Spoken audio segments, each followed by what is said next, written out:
तो सब सीबीएसई की तरफ से 3 लैंग्वेज का नया फॉर्मूला आया है और मुझे पता है कि इस 3 लैंग्वेज फॉर्मूला में बहुत से बच्चों को भी डाउट है और पेरेंट्स को भी डाउट है।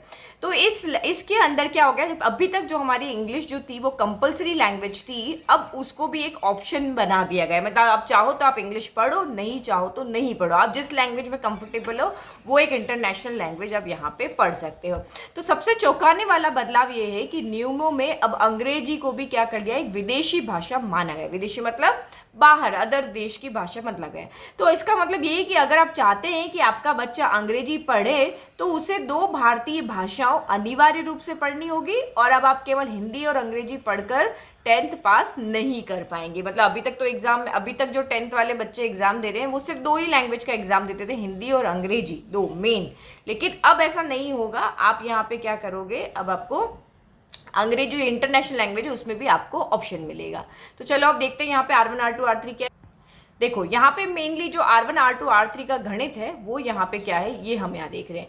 तो ये सारे जो रूल है जो इसी साल से शुरू होंगे कक्षा 6 के बच्चों के लिए। ये जो कक्षा 6 के बच्चे इस साल पढ़ रहे हैं वो जब 10वीं में जाएंगे तब उनके ये R1 R2 R3 का रूल चलेगा। मतलब इसी साल से उनको 3 लैंग्वेज पढ़नी पड़ेगी और वो पहला बैच होगा जो जाकर के 10th के अंदर पहली बार 3 लैंग्वेज का एग्जाम देगा। तो R1 लैंग्वेज क्या होगी, R1 लैंग्वेज जो है वो आपकी वो लैंग्वेज है जिसमें आपकी बहुत प्रोफिशिएंसी, आपको बहुत अच्छे से ये लैंग्वेज आती है। मतलब आप इस पेपर को जिसमें आपकी स्ट्रॉन्गेस्ट प्रोफिशिएंसी है, उस जिसमें आपकी पकड़ है, वही भाषा आपको यहाँ पे चुननी है।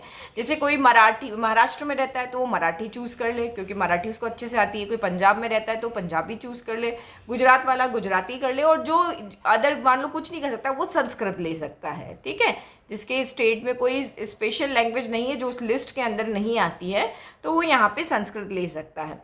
दूसरी भाषा यहाँ पे भी आप अपनी मर्जी से आपको कोई भी जो भी आपको लिस्ट में दी हुई है उसमें से कोई भी भाषा वो यहाँ पे ले सकता है। तो लेकिन ये भाषा जो है वो इस R1 से अलग होनी चाहिए, दोनों सेम नहीं होनी चाहिए। तो ये दोनों भाषाएं जो है वो हमारी क्या होनी चाहिए, इंडियन, है ना। इन तीनों में से कोई भी 2 भाषाएं हमारी इंडियन होनी चाहिए और एक भाषा जो है वो हमारी फॉरेन की होनी चाहिए, इंटरनेशनल उसको बोल देते हैं। ठीक है, तो इंटरनेशनल के अंदर भी आपके पास ऑप्शन है, आप इंग्लिश ले लो, फ्रेंच ले लो, स्पेनिश ले लो, जापानीज ले लो। तो यहाँ पे भी ऑप्शन है कि इन ऑप्शन में से कोई आप एक ऑप्ट कर सकते हो। आपको इंटरनेशनल लैंग्वेज एक होना जरूरी है। देखो पहले 2 भाषा आपकी इंडियन होनी चाहिए, इंडियन 1 कर देते हैं, इंडियन 2, और एक भाषा जो है वो आपकी इंटरनेशनल होनी चाहिए। तो ये हमने इसको मैं ई से डिनोट कर देती हूँ। ठीक है, तो 2 इस तरह से आपको कॉम्बिनेशन यहाँ पे बनाना है।